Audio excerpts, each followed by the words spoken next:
O Evangelho é essa coisa de restauração de gente, de transformação de gente, de cura de gente, de impulsionamento de gente. O Evangelho pega alguém que nunca deu certo e faz dar certo. O Evangelho pega alguém que nunca acreditou em si mesmo e o cara fala: a partir de agora eu sou a bola da vez. O Evangelho traz libertação de gente cativa, viciada, aprisionada em vícios, em pecados. O Evangelho limpa esse negócio todo. O Evangelho faz uma família toda destroçada, arrebentada, se unir novamente. O Evangelho é a coisa mais poderosa da humanidade, porque restaura na gente a capacidade de ser feliz com o que a gente tiver. Às vezes você não tem o que você gostaria, mas há uma felicidade, há uma paz que só o Evangelho pode dar. Você chega na igreja, você encontra um monte de gente que foi bandido, sim ou não? O Evangelho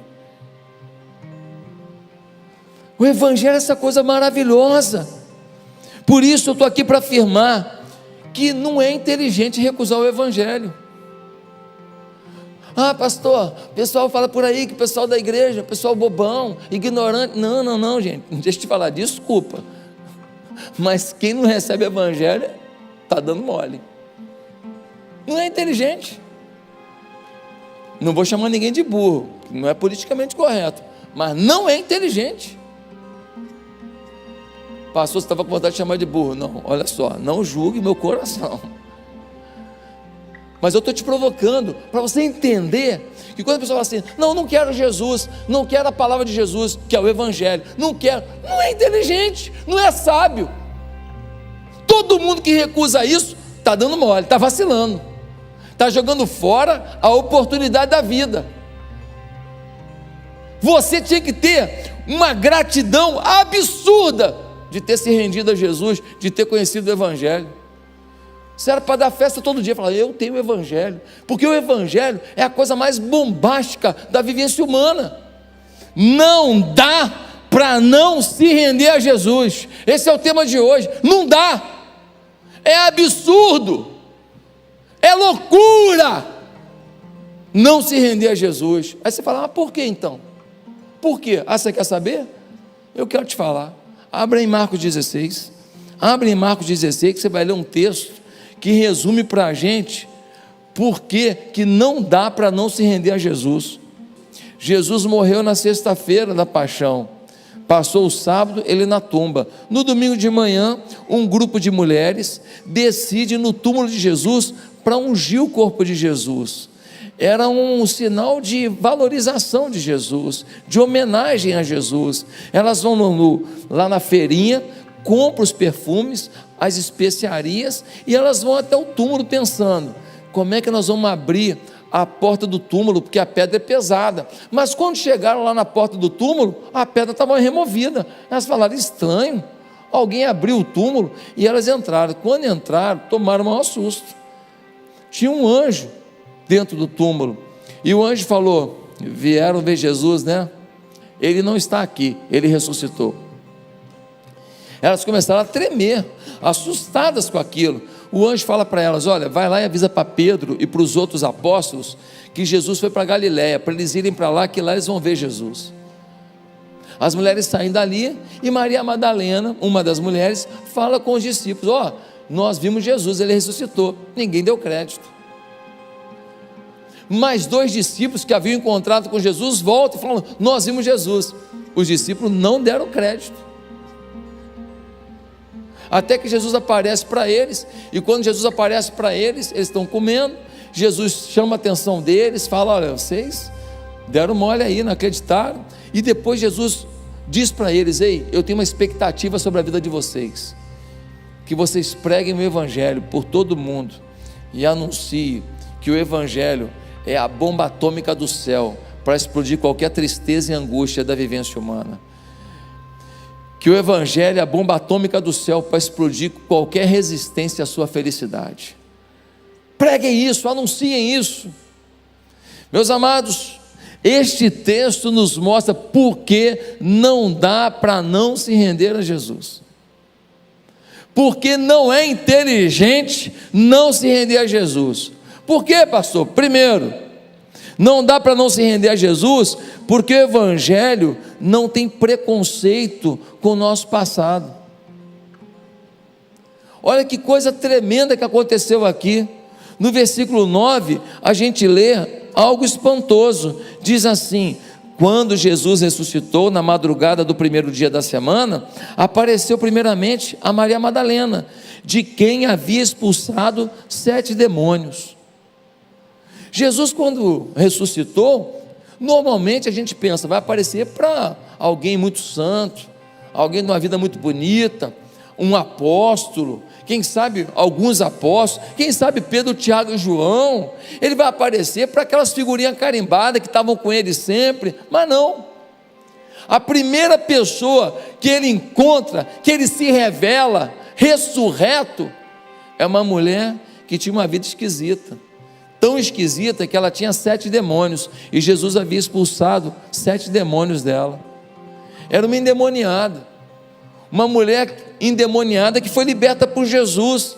E detalhe, alguns falam a Bíblia é preconceituosa. Ei, dá uma olhada nesse negócio aqui, olha que coisa tremenda. Jesus apareceu para uma mulher. Numa sociedade machista da época, não apareceu para um homem não, apareceu para uma mulher, e mandou que aqueles discípulos, ao escreverem a Bíblia, que registrassem que ele apareceu para uma mulher. Olha o resgate da figura humana, feminina, que Jesus traz. Meus amados queridos, o Evangelho entende que alguém morto espiritualmente só pode viver para o pecado mesmo, mas que alguém que ressurge em Cristo é nova criatura, e as coisas velhas já passaram, e tudo se fez novo. Ah, pastor, na igreja tem muito preconceito. Opa. Aonde tem pessoas, você tem culturas, você tem experiências de vida, você tem aprendizagens de vida, você tem sistemas de comportamento, e essas pessoas não vão pensar todo mundo da mesma maneira. Então pessoas podem ter algum tipo de preconceito, o Evangelho não. O Evangelho mostra que Jesus não está nem aí se a mulher era prostituta, se a mulher tinha uma vida torta, se a mulher era uma drogada, uma bêbada, não importa. Ela foi liberta, 7 demônios saíram. Jesus aparece para ela e fala: filha, eu estou vivo. É lindo demais, ou não é? O Evangelho é o único lugar que, se você foi um bêbado, um traidor, um adúltero, se você teve uma sexualidade distorcida, que se você viveu uma homoafetividade completa, não importa. Jesus diz assim: olha, o que você fez não me importa, o que importa é o que você é. E se você quiser ser em mim, eu estou contigo. Ah não, mas eu tinha 2 mulheres, eu tinha 2 homens, eu tinha isso, tal, eu vivi essa loucura do mundo. Ei, se você crê em mim, eu lavo o teu coração, porque o meu sangue te purifica de todo o pecado. É isso que a Bíblia diz, o sangue de Jesus nos purifica de todo o pecado. O único lugar que você não é julgado pelo teu passado é no Evangelho. É só no Evangelho. Em todo lugar tem uma conta, em todo lugar você tem um estereótipo, em todo lugar, mas você é o cara que no passado, né? Ah, você é a menina que Tem mulher prudente, mãe de filho, já está casada há 20 anos, aí um dia ela passa no lugar, alguém fala: é a fulana ali, alguém fala: ih rapaz, tu sabe quem ela é? Ela? As pessoas trazem à tona uma informação desnecessária de uma mulher de família que já tem 20 anos casada. Alguém lembra de uma coisa errada que ela fez lá no passado dela. Esse é o mundo, o Evangelho não. O Evangelho, o cara chega aqui todo estragado, todo errado, ele se converte, o pessoal chama ele de irmão. Fala, irmão. Fala, minha irmã querida, amada.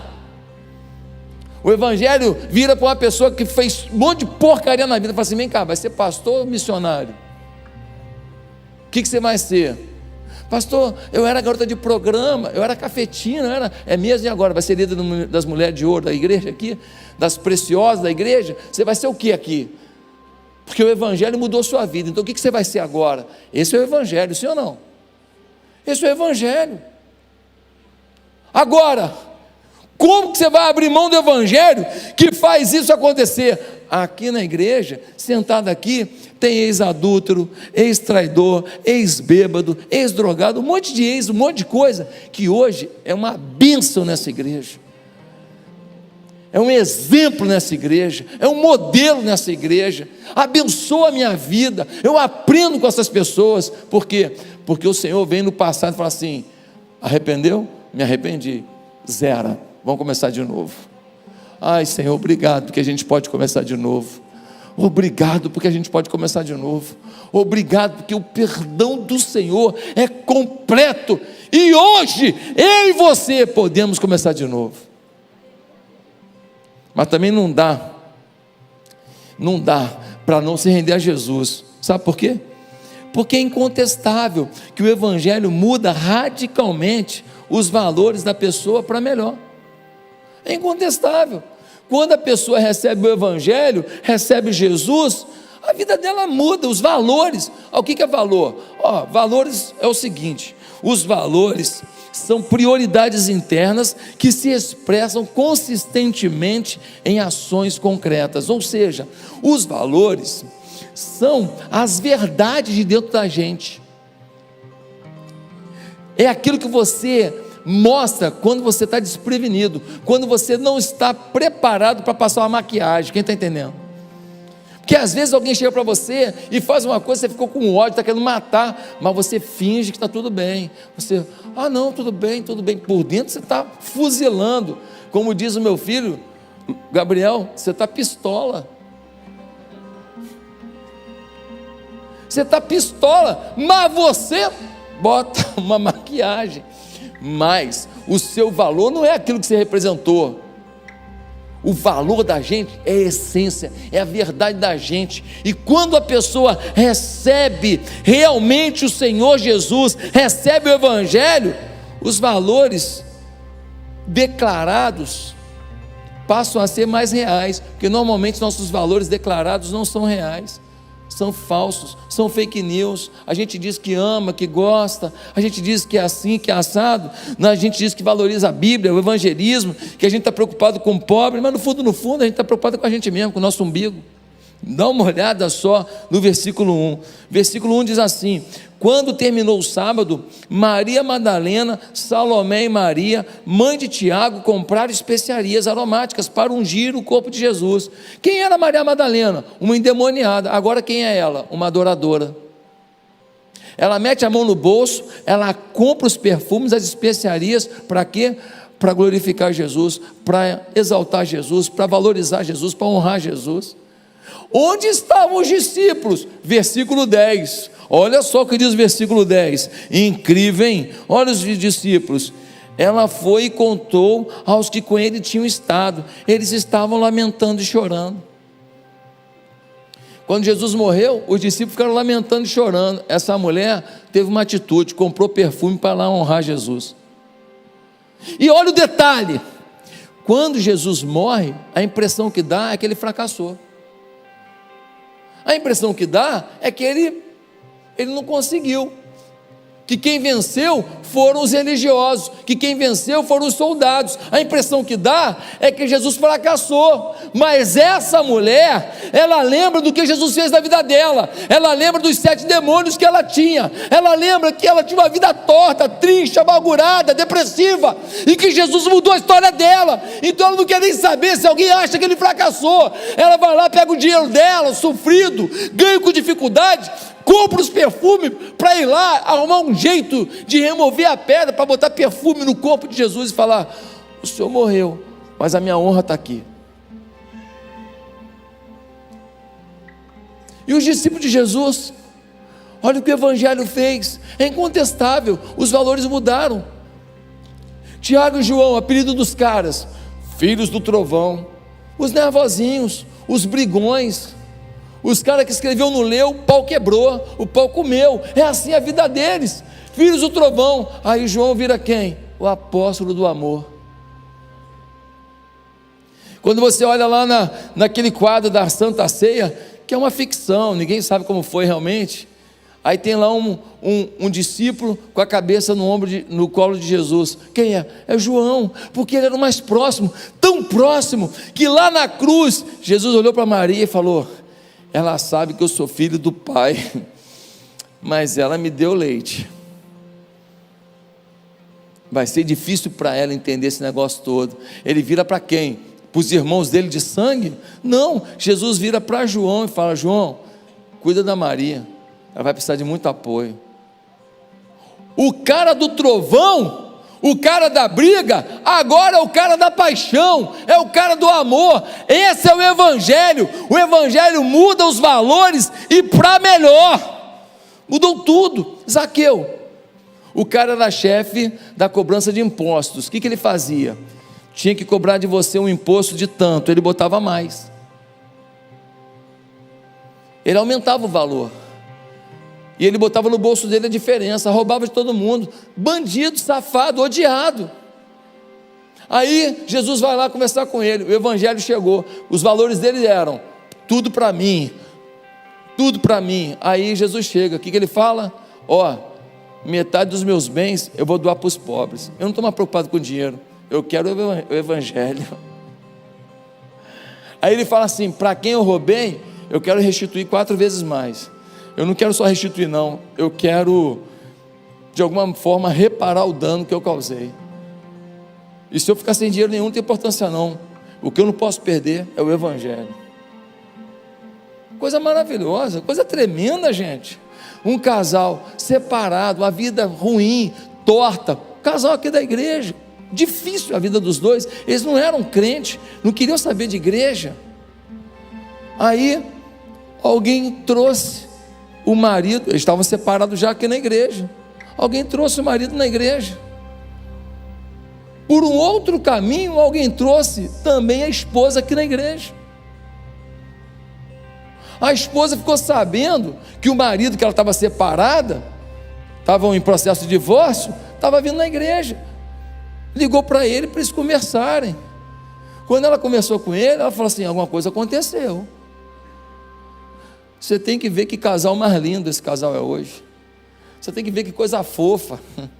Você tem que ver quanto amor, quanto carinho, quanto respeito, quanta consideração, quanta afetividade. E os erros do passado foram deixados no passado e lavados e remidos pelo sangue de Jesus. E o casal não quer mais tocar nesse assunto, porque eles têm uma nova vida em Cristo. Em Cristo se inaugurou um novo tempo.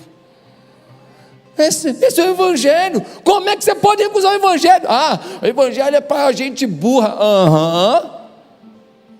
Eu sou burrão mesmo. Poxa, mas se isso é burrice, eu quero ser emburricado. Meu Deus do céu. Gente, a gente melhora os nossos valores. Como é que alguém pode rejeitar o Evangelho? É a única fonte religiosa que faz isso. Muda os valores. Não, mas tem umas religiões que as pessoas fazem isso porque elas vão aprimorar no Evangelho. A gente não faz para aprimorar não, a gente faz por uma expressão de amor. A gente não faz em troca de nada. A gente não faz para poder melhorar nisso, melhorar naquilo. A gente faz porque Jesus fez por nós, só podemos fazer para os outros. Terceiro lugar. Antes de eu ir para o terceiro lugar, deixa eu te contar uma coisa. Quando nós fomos comprar essa propriedade, a gente tinha que dar uma entrada. Uma pessoa que eu não sei quem é, deu 100 mil reais. Até hoje não sei. De repente você vai falar assim: fui eu, pastor. Até hoje não sei. O que faz uma pessoa que eu acho que nem era da igreja dar 100 mil reais para ajudar a gente a construir esse lugar para você estar sentado hoje? Aquela pessoa teve os valores dela transformados, e ela falou assim: eu vou fazer alguma coisa para que aquele povo, lá no dia da eleição do segundo turno, esteja lá na igreja sentado ouvindo a palavra. Ele contribuiu para você estar aqui. Você nem sabe quem é, nem eu sei, tentei descobrir, não consegui. Queria agradecer, não pude. Valores. O dinheiro não era mais importante, o sonho era mais importante para aquela pessoa. Meus amados, em terceiro lugar, você não pode não se render a Jesus. Sabe por quê? Porque o Evangelho não despreza, mas trata o pecador. Quando a gente vê um pecador, a gente não tem que falar para ele: ah, que lindo o teu pecado. Não, isso não é amor. Concordar com erro não é amor, é frouxidão, é palhaçada. Todo mundo que está no erro precisa saber que está no erro. Isso é muito mais justo, isso é muito mais puro e muito mais honesto, isso é muito mais restaurador. Agora dá uma olhada no versículo 11, no que vai acontecer. Versículo 11 diz assim: quando ouviram que Jesus estava vivo e fora visto por ela, não creram. Maria Madalena vai lá e fala para os discípulos: ei, Jesus ressuscitou. Sabe quem duvidou? Os caras que viram Jesus ressuscitando Lázaro. Sabe quem duvidou? Os caras que viram Jesus multiplicar 5 pães e 2 peixinhos e alimentar 10.000 pessoas. Sabe quem duvidou? Os caras que viram Jesus curar um cego de nascença. Sabe quem duvidou? Os caras que viram uma mulher do fluxo de sangue, que tinha 12 anos com problema, ser curada instantaneamente. Sabe quem duvidou? Os caras que foram lá na casa da menina que estava morta, e Jesus falou assim: levanta, menina, e a menina levantou. Sabe quem duvidou? Os caras que viram Jesus parando uma tempestade, falando: tempestade, já deu, já deu. Sabe quem duvidou? Os caras que viram Jesus andando sobre as águas. Pô, é brincadeira, né, gente? Pô, é brincadeira, né? Vai arrumar o que fazer, né? Pô, esses caras não podiam duvidar que Jesus ressuscitou, mas duvidaram. Pecaram, não pecaram? Pecaram. Aí, no verso 13, diz assim: eles voltaram e relataram isso aos outros, mas também nestes eles não creram. Mas 2 vieram e falaram com os discípulos, já é o segundo testemunho: ó, nós vimos Jesus ressurreto. Os caras: ah, duvido. Pô, pelo amor de Deus, gente. 2 recados, eles duvidando de Jesus, duvidando que ele era o Filho de Deus. É muita sem vergonhice, é muita incredulidade. Esses caras viram tanta coisa poderosa. Mas, gente, no versículo 14, Jesus encontra com eles, aí tomaram um susto. Jesus confronta. Jesus não deixa de falar: vocês estão errados, não. Olha aqui o versículo 14. Mais tarde Jesus apareceu aos 11, enquanto eles comiam, censurou-lhes a incredulidade e a dureza de coração, porque não acreditaram nos que o tinham visto depois de ressurreto. Jesus encontrou com eles e falou: que papelão, hein? Eu ainda avisei para vocês, eu falei: olha, esse templo é derribado, em 3 dias eu levanto. Eu falei para vocês: eu vou ressuscitar. Vocês duvidaram. Pô, que papelão. Aí você diz assim: ah, Jesus aí desistiu dos caras. Não, porque o Evangelho, ele não despreza, ele trata o pecador. Ele não concorda, ele aponta o pecado, mas ele restaura e salva o pecador. Olha o que está aqui no versículo 15, diz assim: e disse-lhes: vão pelo mundo todo e preguem o Evangelho a todas as pessoas. Depois que ele mostrou o erro deles, ele disse: gente, me ajuda aí por favor com as crianças. Depois que ele chegou e falou: olha, vocês erraram, vocês fizeram uma coisa que não foi legal, vocês foram incrédulos, vocês duvidaram. O que ele fez depois disso?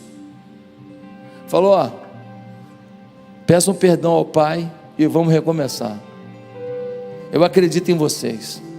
Ele vira para eles e fala assim: agora que vocês viram que é verdade, que eu estou vivo, saiam pregando isso para tudo quanto é lado, saiam falando para todo mundo, saiam depositando fé no coração de cada pessoa, saiam demonstrando o meu amor para cada pessoa, metam bronca, mudem o mundo. Os caras saem dali ousados, os caras saem dali tomados pela intrepidez.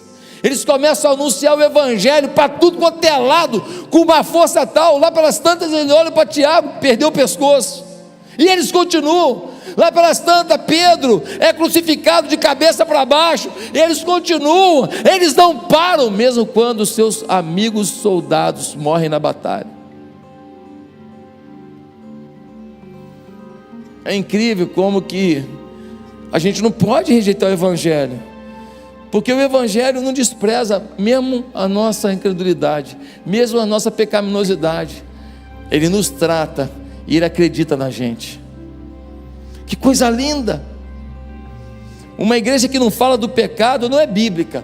Não, a gente aqui só canta louvor, e a gente fala que Deus é bom, que Deus é vitória. Respeita as igrejas que têm essa linha, mas não é bíblico isso. A igreja tem que apontar o pecado e falar: pecado é pecado, sexo é só homem e mulher dentro do casamento, ponto. É Bíblia, é a palavra de Deus. Acabou. Droga é pecado. Pecado, acabou. Não tem isso. Ah, não, vamos legalizar, descriminalizar. Não vai não. Aborto, pecado. Pecado. Não cabe a gente tirar a vida de ninguém. Pecado. O que é pecado. Mentira, pecado. Fazer uns acordos lá para arrumar um dinheiro por fora, no governo, pecado. Pecado. Adulterar, pecado. Negar sexo com o seu marido só porque ele não fez alguma coisa que você queria, deixar ele na febre do rato, pecado. Pecado. Pecadão. Esse é uma... Os homens que me apoiam digam sim. Gente, pecado. Pecado. Você casa, o cara fica na maior fissura, se amarra na tua. Não, falou com a minha mãe, eu não gostei, pronto. Dá um gelo de 2 meses. Pecado.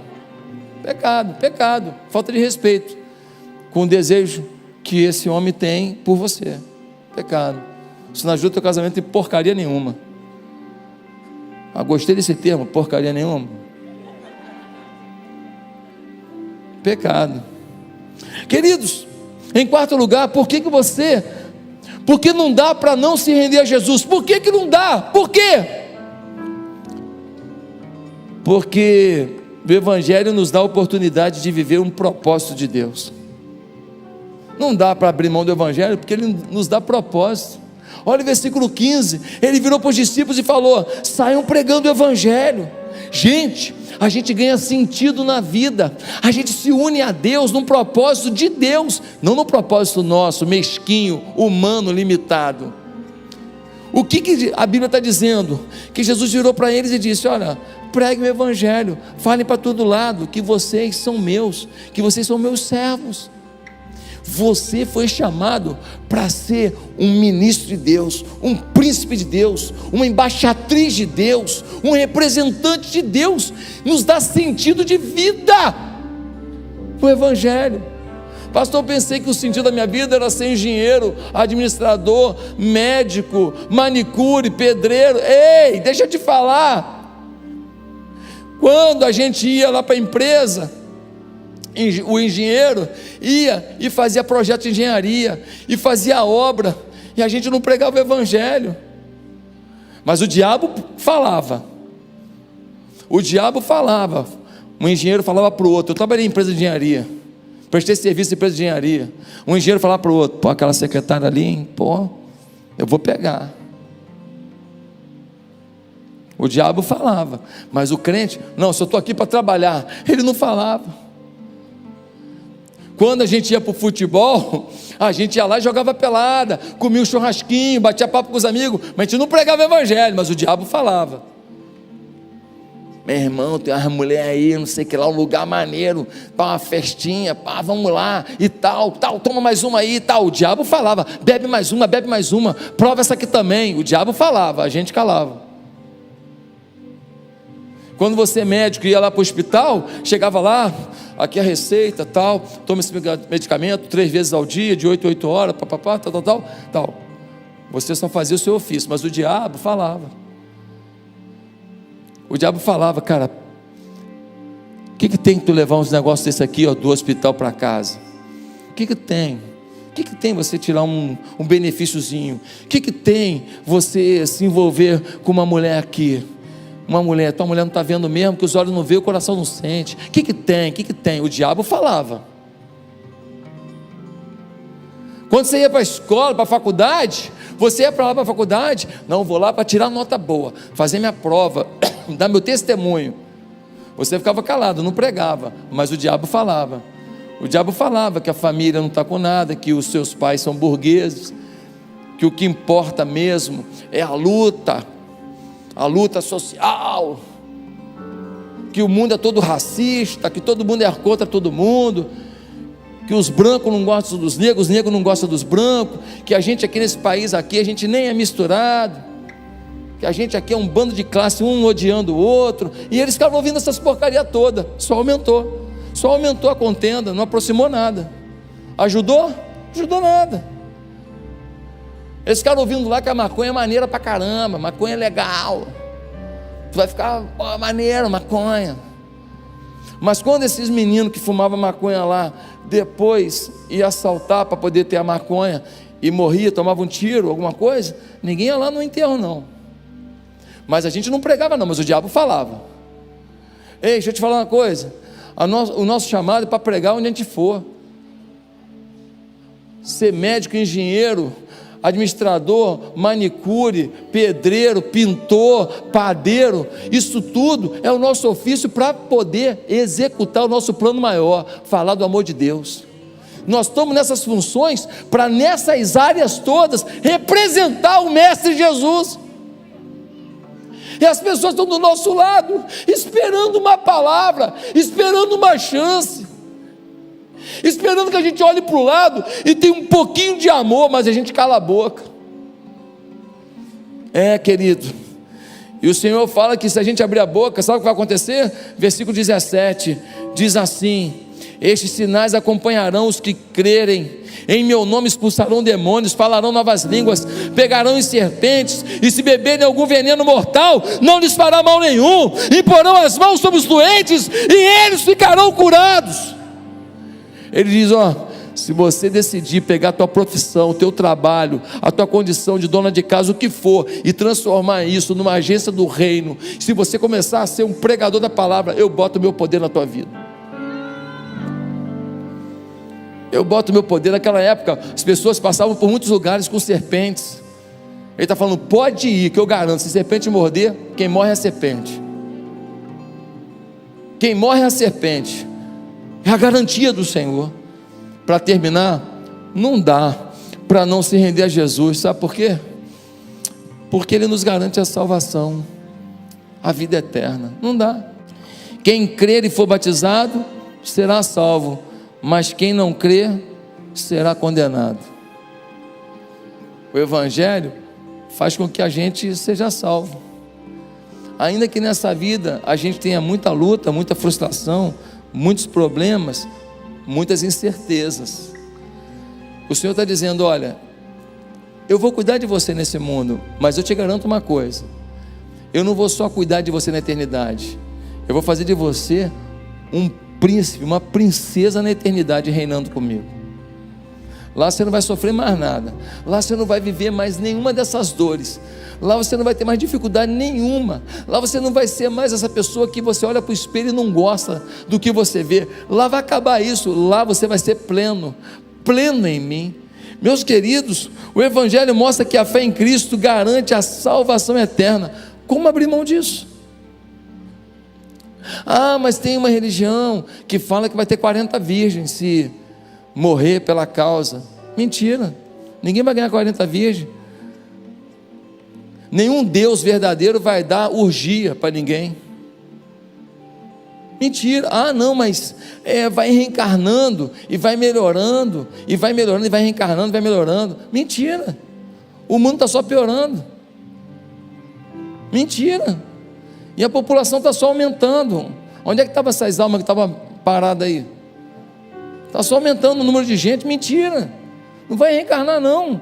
A Bíblia diz em Hebreus 9:27 que o homem está ordenado a morrer uma vez, vindo depois disso o juízo de Deus.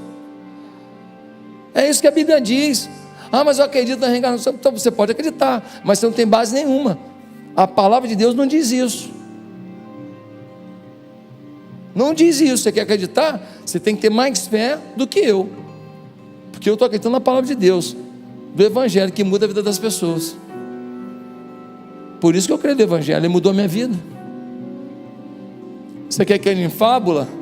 Para você falar assim, se eu não viver uma vida legal, vou ter outra chance? Não, a Bíblia diz que é uma chance, é uma vida. Você tem que fazer o melhor com essa vida. Sabe o que acontece com essas crenças? Tiram da gente a autorresponsabilidade de que você tem que ser melhor a cada dia. Gente, eu quero concluir dizendo, você não pode abrir mão de se render a Jesus. Não é inteligente. Jesus está esperando você hoje para mudar a sua história.